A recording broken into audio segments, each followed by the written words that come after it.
you since 1951. And we're back here on the show. Thomas Casagrande, our guest. And the reason I mentioned about Guillermo Moreno, and that is on this program, as you know, I try to be as balanced as I possibly could, or I can, each and every day. Every time I have a political show, I try to be balanced. When Dennis Hart is here, I try to balance it out because he has a certain viewpoint. He's kind of down the center. But today we have a Democratic operative. I wanted a Republican operative so they can kind of go at it here so we can get both points of view from the Republican and conservative side. We'll also talk about the two Libertarian candidates, but I tried my very best to reach out to Guillermo Moreno. He was in contact with me on Thursday, said he would be here at 9:45, and it's now, well, aside from all the technical stuff that we had on the program today, which seems like a daily occurrence now, it is now 10:15 and time to welcome in Doug Kessler. And good to see you, my friends. I'm glad you are here. At least we have 45 minutes to talk about what a bad week Trump had. And I'm going to drill you on Hillary Clinton. Is that okay? That's fine. Because Guillermo's not here. I have no idea where he's at. Maybe he's ill. Maybe I hope he's okay. Let's put it that way. Right. Okay. So let's start out with the Trumpster. A lot of people think he had a bad week, but did he really? Because now the polls are showing anywhere from 7 to 15 points, depending on which one you believe. So what's your take on it, Doug, from a Democratic side? Keep talking. The more he talks, the better we do. Yeah, that's, it'd be nice if he talked about issues, but he seems to want to attack people personally, and that seems to do very well for the Democrats. Well, let me ask you a question about some of these swing states now, because I was looking on the internet and how many of the swing states, including Georgia, I didn't write Georgia down here, but Hillary is ahead in Georgia. But I don't know if this is just a convention bump or if it's a combination of that plus the Trump miscues, shooting himself in the foot each and every day, the Khan family feud, then he had a series of other miscues. We'll talk about that in a moment. But in Colorado, Florida, Iowa, Michigan, Nevada, very key swing state, New Hampshire, North Carolina, Ohio, Pennsylvania, Virginia, and Wisconsin, it seems like Hillary has the big lead. Not a big lead, but a lead in every one of those states, with the exception of Ohio, seems to be like a tie at 41-41. Why is that? I think because Hillary's talking about issues and Trump's attacking people, and people are getting tired of it. They want, they're tired of those. I think they'd much rather hear issues, and because of that, she's getting a great bounce. Right. Let's do this. I want to put up a full screen called Bad Week for Donald Trump. Look at the laundry list of things that Donald Trump went through last week. Here it is.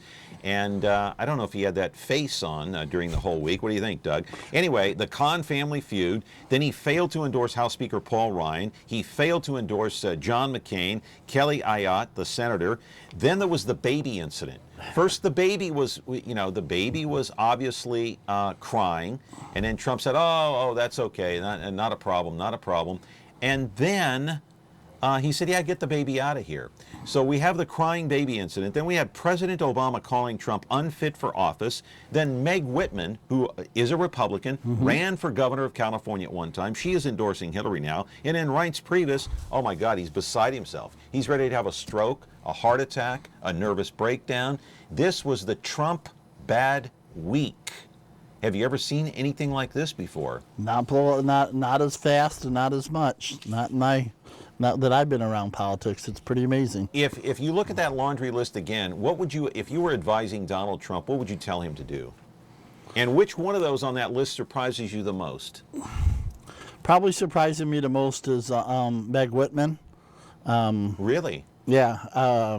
She's been a solid conservative voice in California, and for her to say, I've had enough. That was pretty surprising to me. I mean, the other ones, I think, with hang on, caller. Speaker Ryan and McCain are, those are now hang on, caller. Kind of long-term feuds been going on for a while, so there's not a big surprise there. But what about the Khan? I mean, the Khan family. This is something he could have backed away from, kept his mouth shut, not said a word.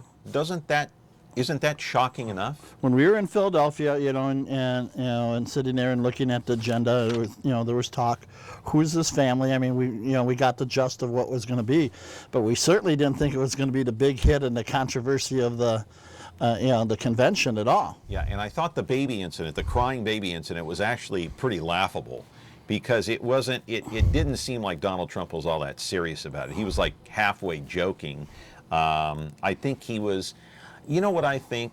I think, this is my opinion, correct me if I'm wrong, I think these are self-inflicted wounds, and I think Donald Trump planned it to a certain extent, some of these events, to create controversy, to put the focus back on him, because last week in the news cycle, CNN and Fox News, wall to wall all day long on this stuff. Now, he doesn't have enough money to buy that kind of publicity.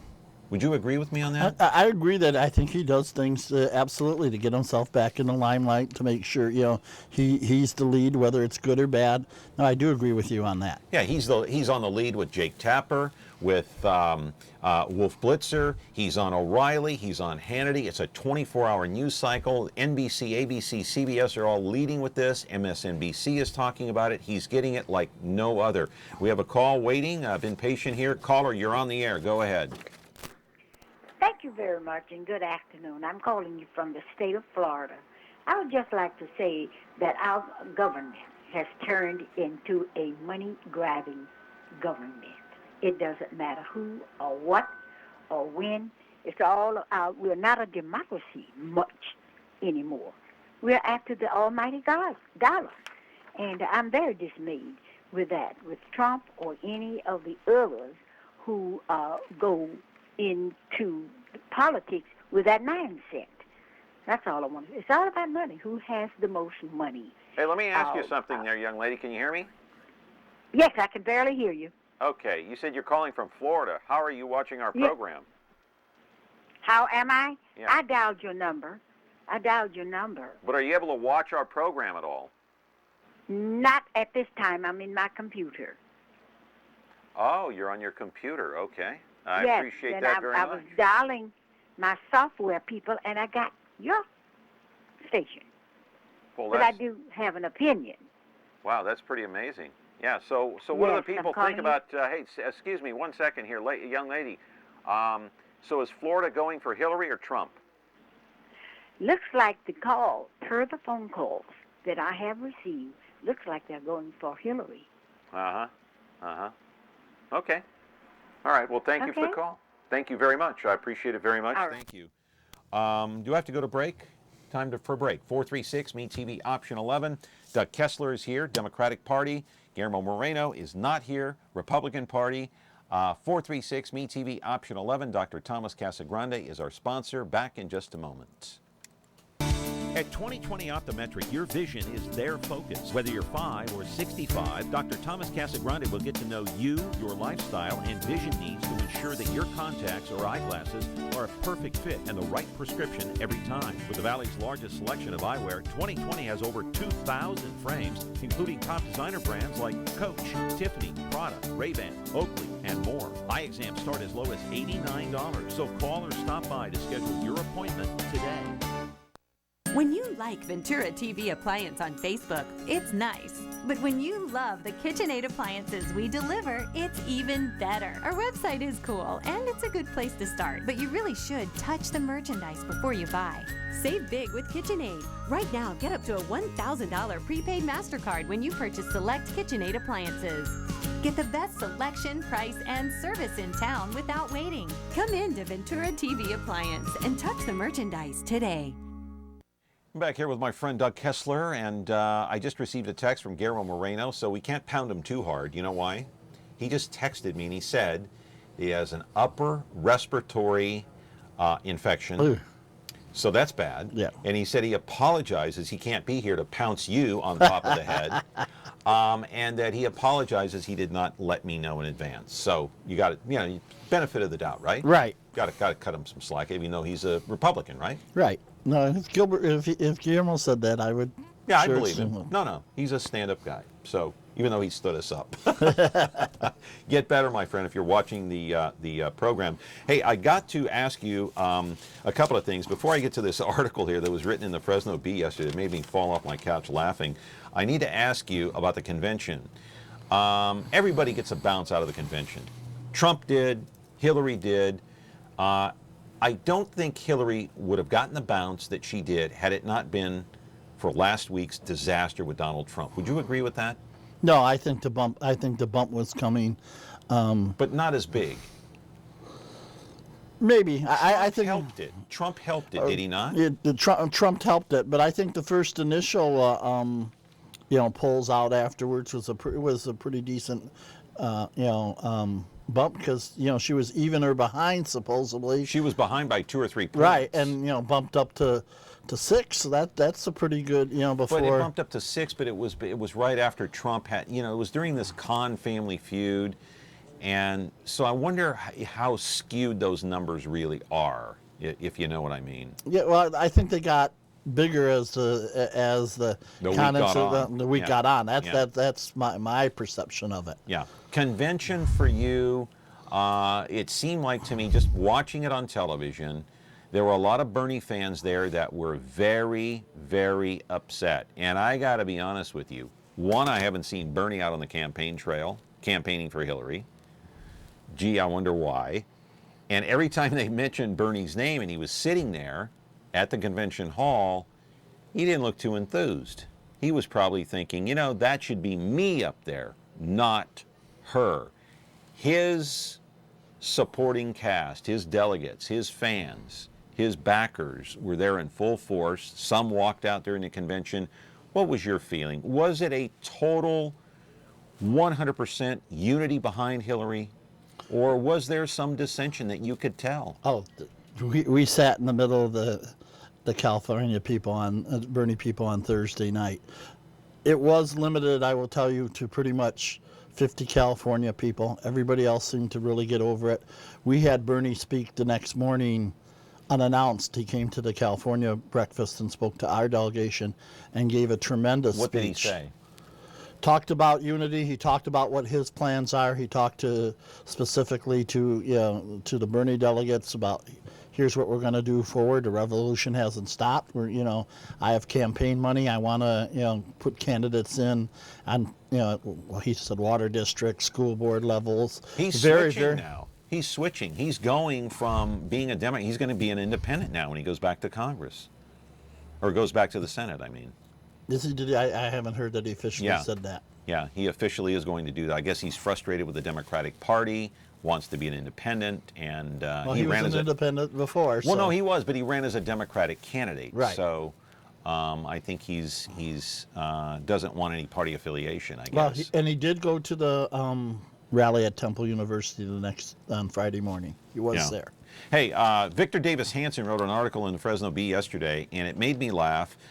He said this about Donald Trump. He said several things, but one of the things that really made me laugh is that candidates dislike and fear reporters, and so they seek to flatter them. Trump, on the other hand, openly insults them and occasionally kicks them out of his press conferences. So Donald Trump, I think the point he's trying to make is that he's not the traditional candidate, and yet he's within 6 points of winning the White House. How do you explain it? Well, I think there are people who believe in him and certainly like, some of the things he's saying. I mean, he does extremely well with white males, and that's a good voting group. And it doesn't seem that anything he says or does not say matters to them. And they've hung in there well. So you never know. I don't think that we're going to take it as Democrats for granted at all. It's very early in the campaign season, so I think we're very worried of a letdown. Yeah. The Bible for modern politicians, says Victor Davis Hanson, is political correctness. They must defer every imaginable hyphenated group and community, employing euphemisms or self-imposed censorship while sidestepping race, class, and gender. Landmines as much as possible. Again, not Donald Trump, he says. He says what he pleases. If he blows himself up with a politically incorrect outburst, what is left simply flows back together as if Trump were some sort of political version of Arnold Schwarzenegger, the Terminator. Let's take this call. Isn't that a funny line? It is. It really is. Caller, you're on the air. Go ahead. Yes, I think Clinton has a lot of advisors that she kind of listens to, but Trump is too bullheaded to take anybody's advice or suggestions. I had the ability to meet Newt Gingrich, and he seemed to be a very good candidate at the time that he was running for president, and because he was right, all of his debates were like right on, and a real quick response to all the questions that were coming at him. And if he had some ability to take advice from other people instead of being so bullheaded, I think that he might have a good chance of being the president. But plus also there's a Justice Channel that has a border wars they have, and it's true there is a lot of drugs and people coming. They're relentless on getting their drugs across, and there is a big problem there, you know. And I don't know if the wall is going to do any. Would be a good thing, but it's something that they need to consider. Okay. All right. Thank you. Thank you very much. I want to put up another full screen here, Doug, and that is of Newt Gingrich and what he told the Washington Post last week. And he said the current race is which of these two is more unacceptable, talking about Hillary, of course, and Donald Trump, because right now, neither of them is acceptable. Trump is helping her win by proving he is more unacceptable than she is. What do you make of that statement by Newt Gingrich, the former House Speaker? I think he's a little mad that he's not the VP candidate. I mean, I think there's also some truth in it. I mean, the polls show, you know, both of them at times being very unacceptable, but I think he's a little upset. I think he thought he had done everything, and it appeared that he had to be the VP choice, and then, you know, Trump, being Trump, went the other way. All right, here's an article in the Fresno Bee yesterday, and Mike DeManuel, as you well know him, he's a Fresno businessman, a delegate on the GOP side. He was at the Republican convention. He said this about Donald Trump. He says he's not the guy to give a great speech, number one. He's not policy detail oriented, number two. But in regular life, in everyday life, he has gotten things done, whether you like what he says or not. He gets things done. You'll never know who the prime minister. He'll never know who the prime minister of Serbia is. But to Donald Trump, it doesn't matter. He'll get things done. Would you agree or disagree with that? Oh, I totally disagree with. What part of that do you disagree with? Getting things done. You don't think he's gotten things done as a businessman? Not when you look at overall. I mean, you know, the bankruptcies. He claims he hasn't gone bankrupt. Well, no, he admits he's been bankrupt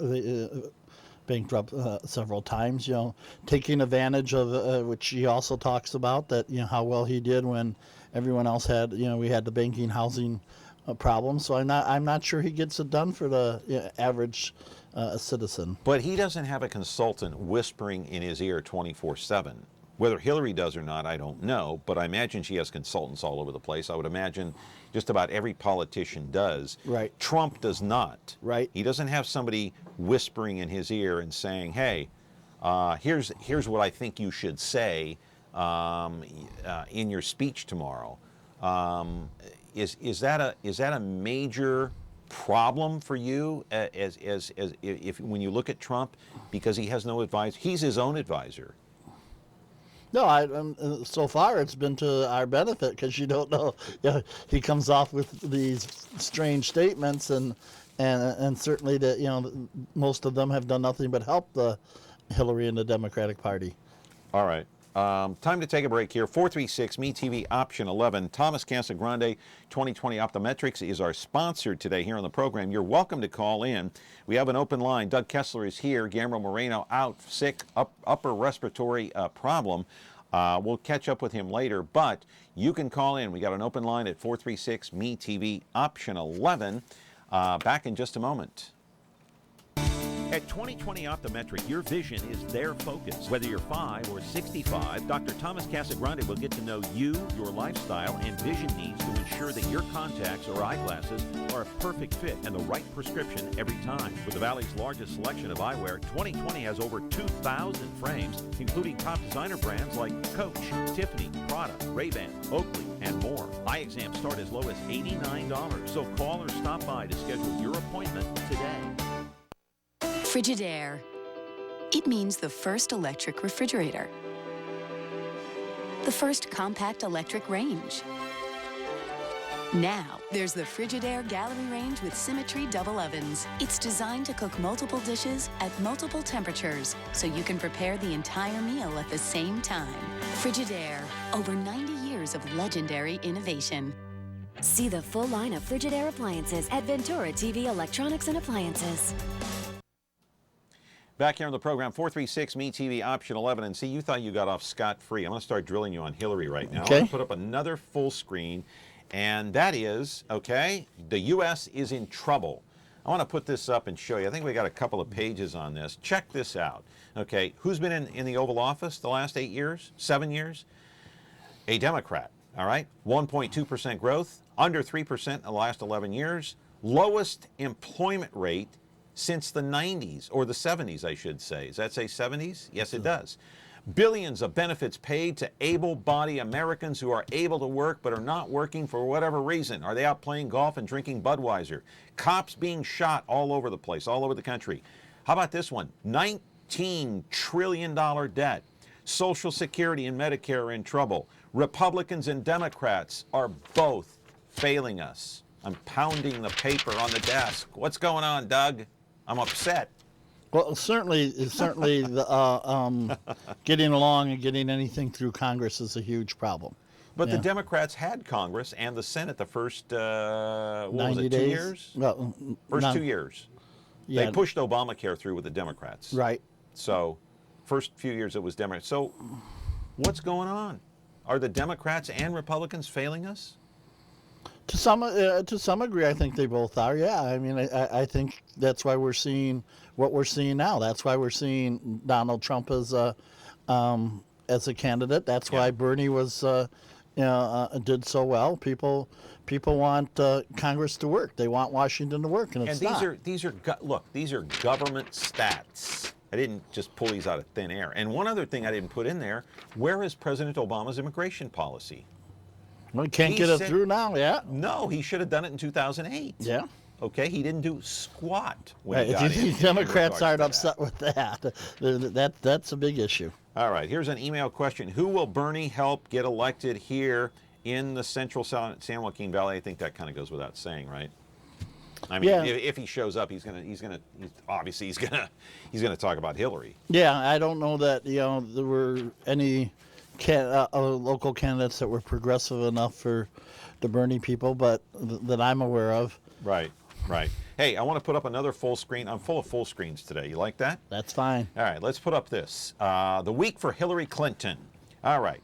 She told Chris Wallace of Fox News she was truthful with the American people, but with FBI Director James Comey, she said she, wait a minute, I don't think that's correct. She told Chris Wallace of Fox News she was truthful with the American people, but FBI Director James Comey said she was not. Okay, I read that correctly. There was the $400 million cash going to Iran in exchange for hostages. I don't know, but some people feel that Hillary helped facilitate that. The 30,000 missing emails, are they going to show up, and when and by whom? WikiLeaks? We don't know. So you've got this scandal going on with Hillary as well. Well, we keep saying the same things. I think the president addressed very much the Iran situation and the money, and he was well aware. And it was, we're not going to pay for hostages. So I don't know that that's going anywhere. And the emails, seem to have more lies than cats. It keeps getting cleared up, and the Republicans, they don't have much more, so they keep banging away on that. I don't think it's cleared up. I don't think it's cleared up, because what she told Mike Wallace is that she was honest with the American people. Now, let me clarify a few things here. This is what Clinton said on 3 different occasions. I did not email any classified material to anyone on my email. There is no classified materials. I am confident that I never sent nor received any information that was classified at the time. I had not sent classified material nor received anything marked classified. Comey comes along and he says exactly the opposite.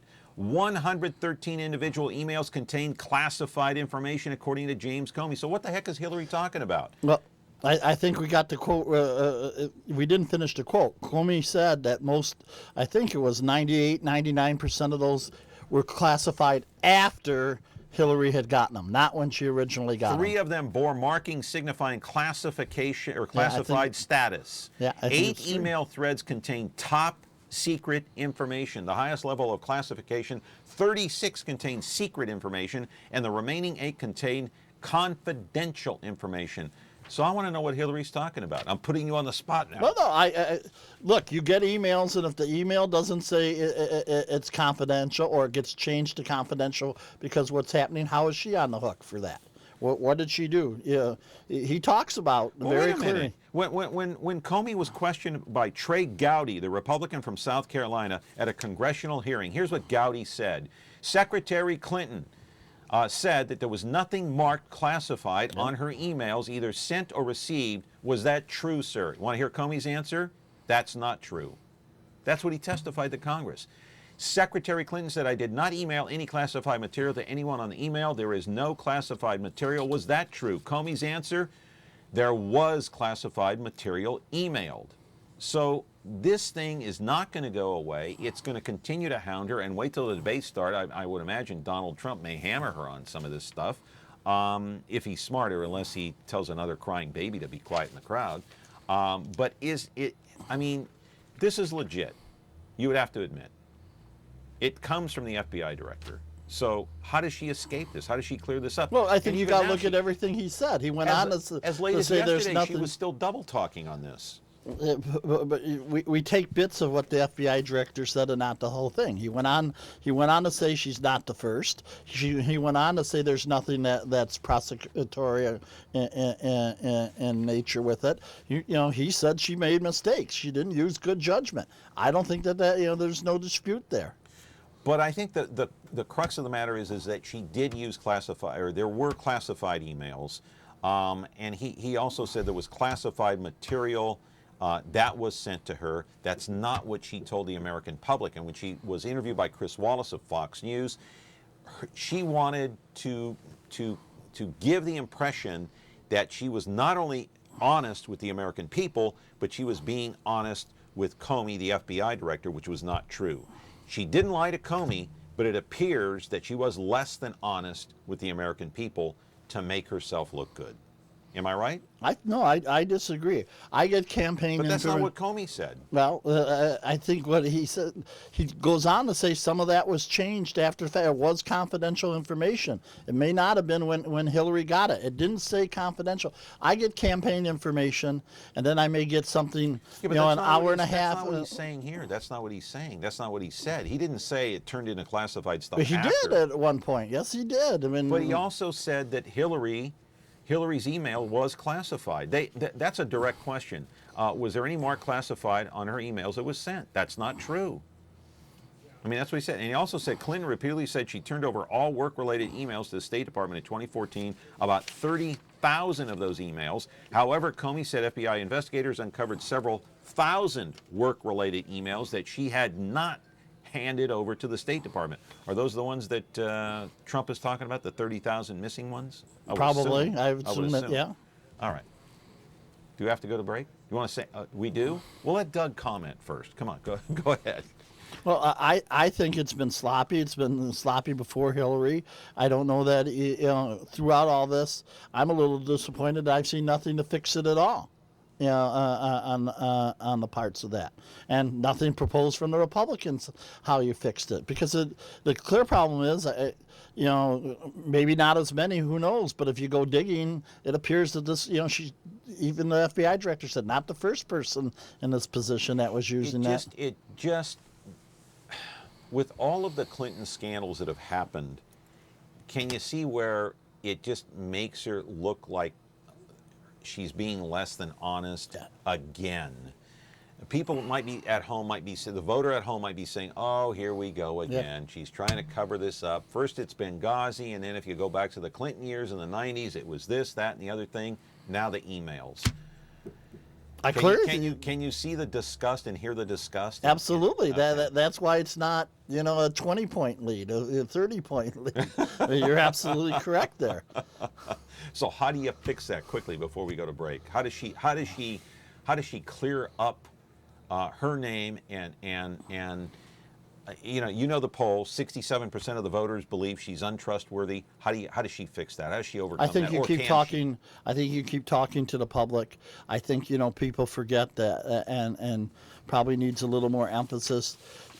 She testified for 11 hours. No other Secretary of State has done things like that, and I don't know that we've done a good job of defending some of her answers, and we probably need to be a little bit better on that. Maybe she needs to define her answers a little better, too. Yeah, absolutely. Yeah, she needs to. All right, Doug, we're going to take a break here. I'm glad you're here. 436-ME-TV, option 11. We're back. Have an open phone line. Back after this from Thomas Casagrande. At 20/20 Optometric, your vision is their focus. Whether you're 5 or 65, Dr. Thomas Casagrande will get to know you, your lifestyle, and vision needs to ensure that your contacts or eyeglasses are a perfect fit and the right prescription every time. With the Valley's largest selection of eyewear, 20/20 has over 2,000 frames, including top designer brands like Coach, Tiffany, Prada, Ray-Ban, Oakley, and more. Eye exams start as low as $89, so call or stop by to schedule your appointment today. Take a look at this. Let's play.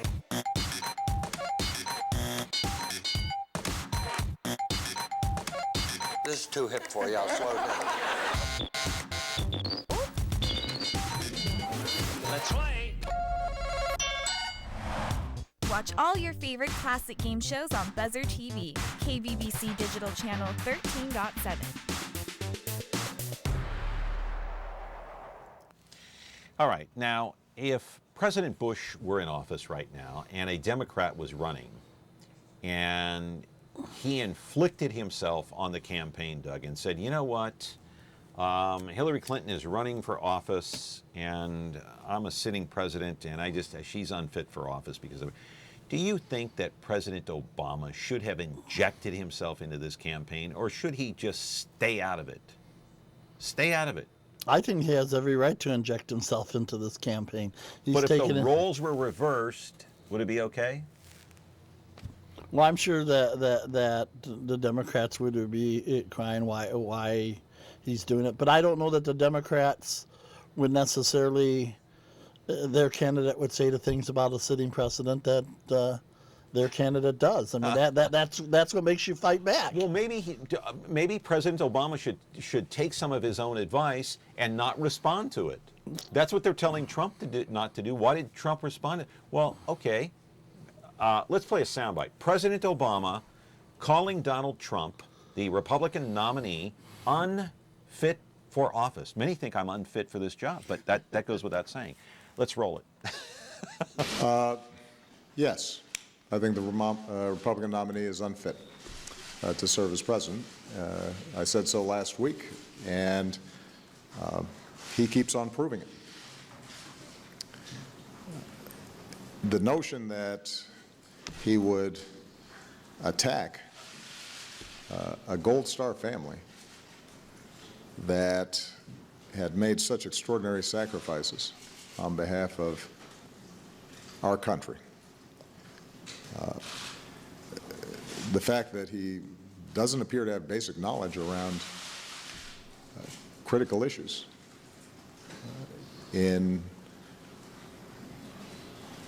Europe, in the Middle East, in Asia, means that he's woefully unprepared.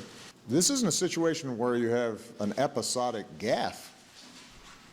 This is daily and weekly, where they are distancing themselves from statements he's making. There has to be a point at which you say, this is not somebody I can support for President of the United States. even if he purports to be a member of my party. And the question I think that they have to ask themselves is, if you are repeatedly having to say in very strong terms that what he has said is unacceptable, why are you still endorsing him? You know, there have been Republican presidents with whom I disagreed with, but I didn't have a doubt that they could function as president. I think I was right and Mitt Romney and John McCain were wrong on certain policy issues, but I never thought that they couldn't do the job. All right, there you heard President Obama. We do have a call. So what do you make of his statements? Do you agree with him? Agree with him 100%. Yeah, I think that, you know, there becomes a point you would ask, you know, maybe he should take his own advice. It becomes a point where enough is enough, and I think as the leader, you know, of this nation, you know, he spoke his mind, and I think he's entitled to that. You know, he's been. Here's the point that Mike Dermanuel Jr. made in the paper yesterday. He says, you know what? A lot of presidents make great speeches, or a lot of, let me rephrase that. A lot of people running for president make great speeches. Then they get into office, and they're like one of the worst presidents ever. They don't know policy. They don't know how to govern.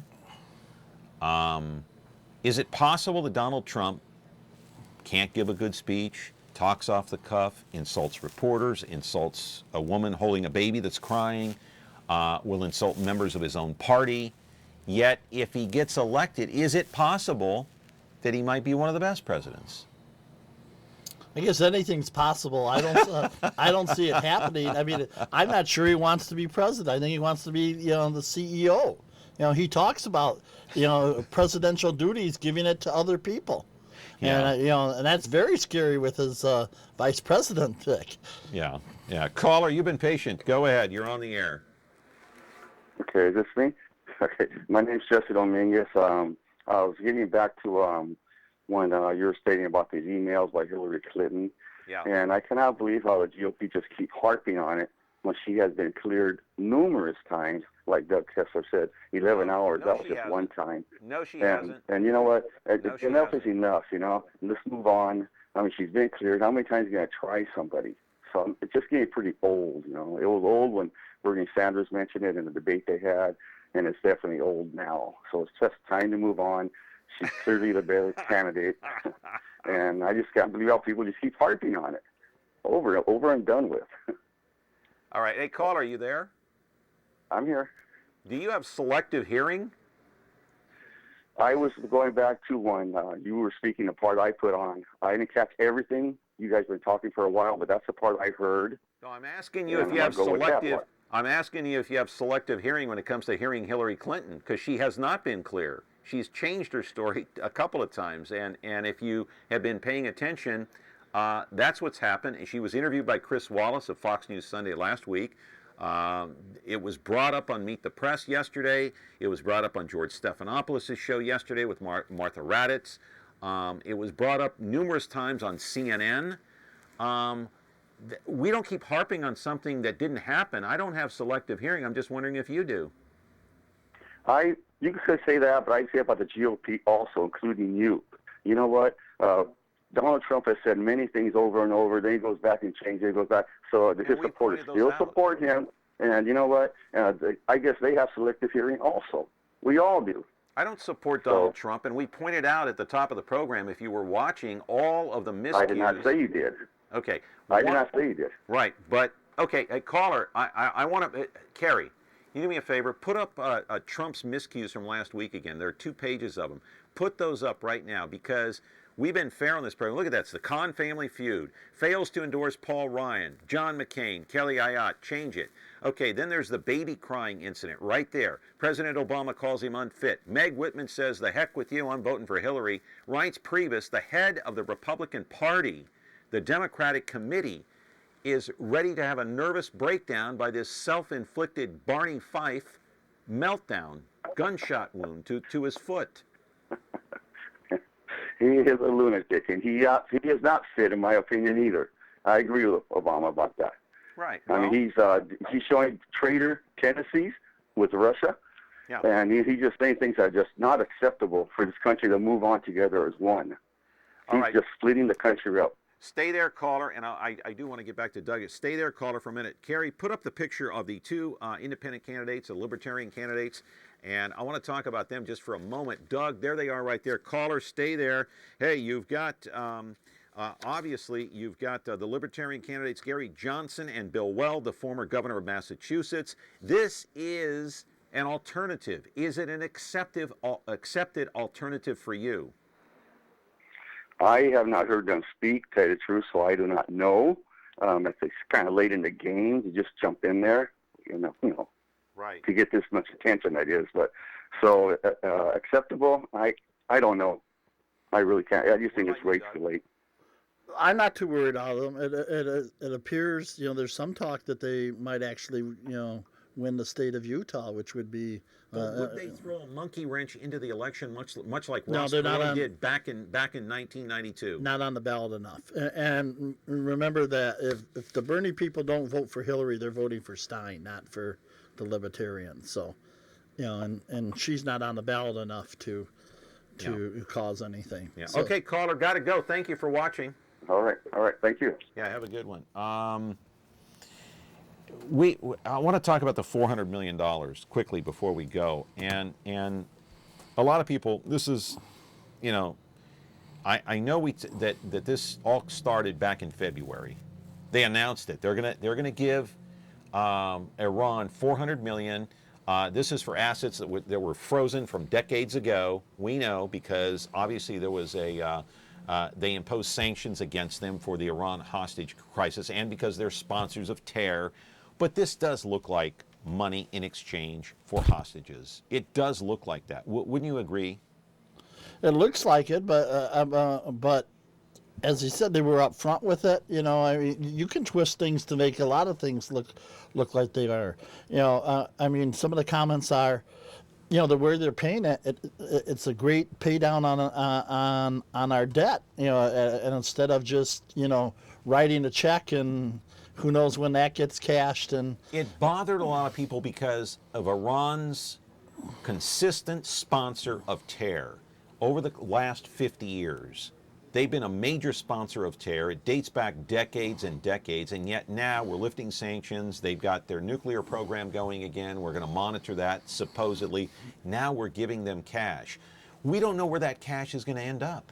Who's going to end up? Where is that going to go? Is that going to go to Hamas? Is that going to go to any other terror group in the Middle East? We don't know. That's the issue here. Is it not? Well, yeah, I think that's what they want to make it out, and we have to hope that our, you know, and I think it is that we have our monitoring system in place, and if it goes the wrong way, yeah. I think, you know, it scares me with the Trump presidency, but with the Clinton presidency and the end of the Obama presidency, if it's going the wrong place, you're going to see sanctions really quick. Quickly, we got like 30 seconds. Obviously, you think Hillary's going to win. If you think that, then, in your opinion, by how much? I think it will be a fairly substantial margin. Yeah, it'll be over 10. It'll be over 10%. Yeah. It'll be over 10%. Okay. Will she win most of those swing states?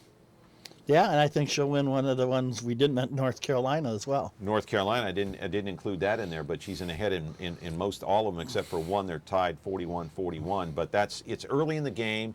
People are still focused on the Olympics. Yep. Wait until the Olympic Games are over, and wait until we have the 3 debates, and then we'll find out where we are. Doug Kessler, you got to come back. Absolutely. And we're going to bring Guillermo Moreno back so you can pound him and he can pound you.